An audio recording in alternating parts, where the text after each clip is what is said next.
Alright guys, I'm going to get out of the office here today. We're going to have some fun. We've got a Jeep Gladiator on the hoist. Very exciting. I rate this truck highly. I think it's extremely cool. So today we're going to fit up a Boarla system. See how that goes. So let's get out of here, go out there and see what we've got. Have some fun. How do we swap this camera around? Oh, technologically disadvantaged. Hang on a second. See? Swap the camera around.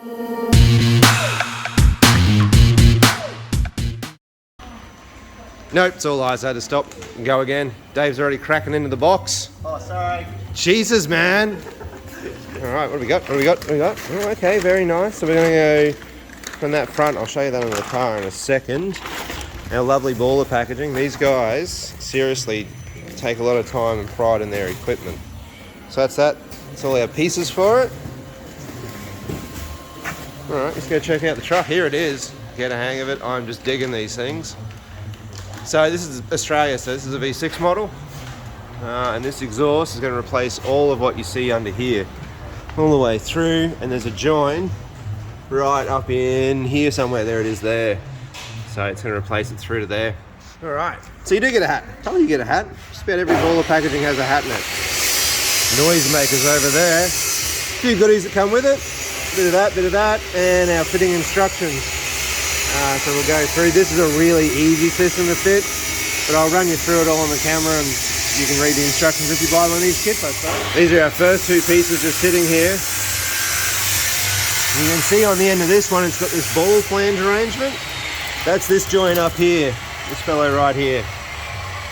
So that's going to come undone and the exhaust will disconnect at that point. But the whole exhaust in these vehicles is one piece. There's no actual joins anywhere. So even as we come through the system, you'll see that the whole thing from start to finish is just one big old piece. So to get it out, we're going to use a Cipro saw. We've sort of decided we'll make a cut up in here, and we'll probably make another cut back here if we can't get this section out by itself. So Dave is ready to go with the saw, so let's cut. Yep. Alright, so it's just a 13mm spinner over the top. This little fellow's just coming loose now. Access is a little bit tricky, but not too bad. Just get in there, wriggle around and wrestle with him. That's it. Beauty of ratchet spinners. Once we get that bit off, we need to retain this clamp right here. If you have a look in the intricacy of this little fellow, there's this little tab piece. We're just going to bend that out of the way, and that'll allow the tab to slide out the end there. Which I'll reuse this fella over on here. Just put this piece here, back up in here, in place of this piece here. And this fellow here is what the stock exhaust looks like on the floor. So as you can see, the system we're about to fit up doesn't have a rear resonator. Our mid-muffler is considerably smaller, and so is our front resonator.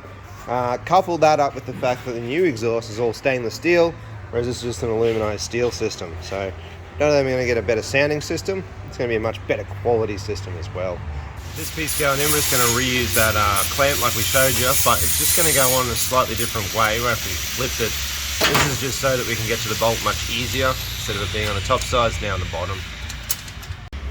Now we've got a prop stand under here because these Boarla systems are all slip joints, so you'll see this piece here is just expanded to go back over itself, and then this piece here receives another piece that slides over it as well. So we're going to put a little bit of silicone on our joints just to help seal them up a little bit more, and then we shall go through, we'll put the whole system together, including the tailpipe and tip, which is still here on the floor, and then once we get it all sitting in the desired location the way we want it, we'll go back and do all our clamps up. So, that doesn't work that way. You have to pull the hangers off right here, is going to have to come off the car because we've got two opposing hangers, and we need to slide forwards or slide backwards to go onto this piece over here. So we'll quickly rip this off, that'll get fitted up on this piece here, and then we can go back on there again. There's our silicone. We're ready. Let's do this.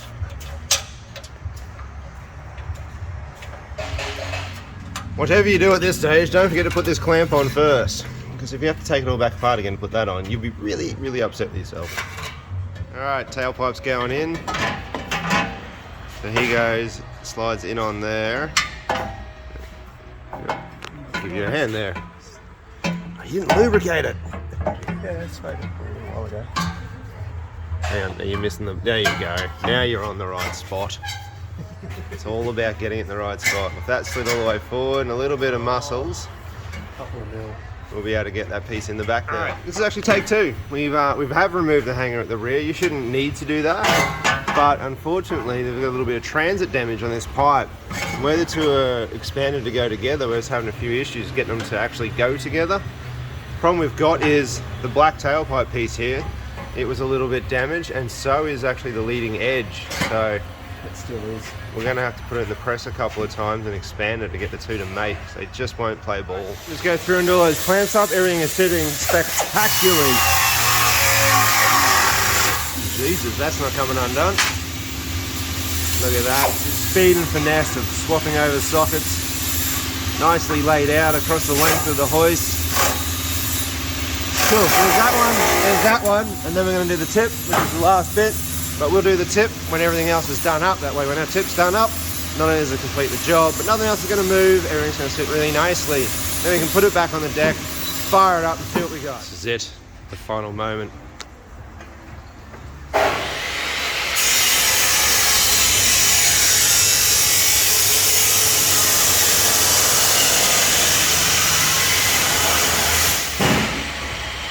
It's a very, very tight fit, which I guess is what you want for the tip piece. He's putting all of his strength and energies into this, making it go on. A really cool twin exit, actually. I think in the Jeep world, that is exactly what this truck needs. It's pretty gnarly.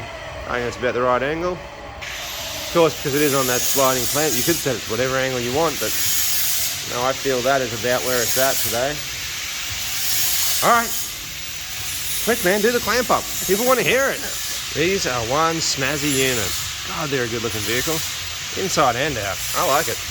Anyway, Dave's got one more thing to do.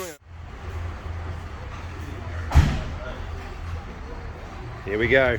Fire in the hole, people.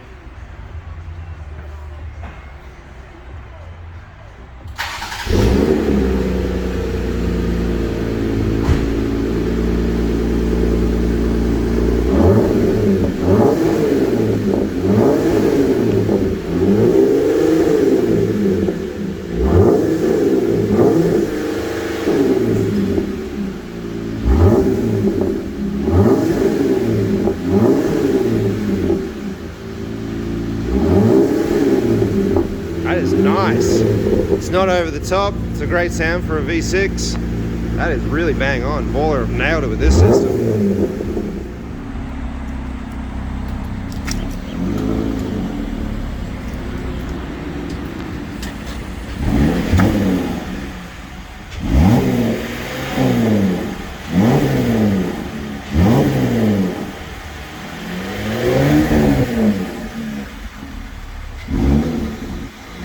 There you go. So you can't actually rev these a whole lot when they're in neutral or in park, so to speak. And they've got a rev limiter built in, so that's really low. It's about 2,500 RPM, but you get the general idea. Unfortunately, we can't road test this car today, so this is the sound.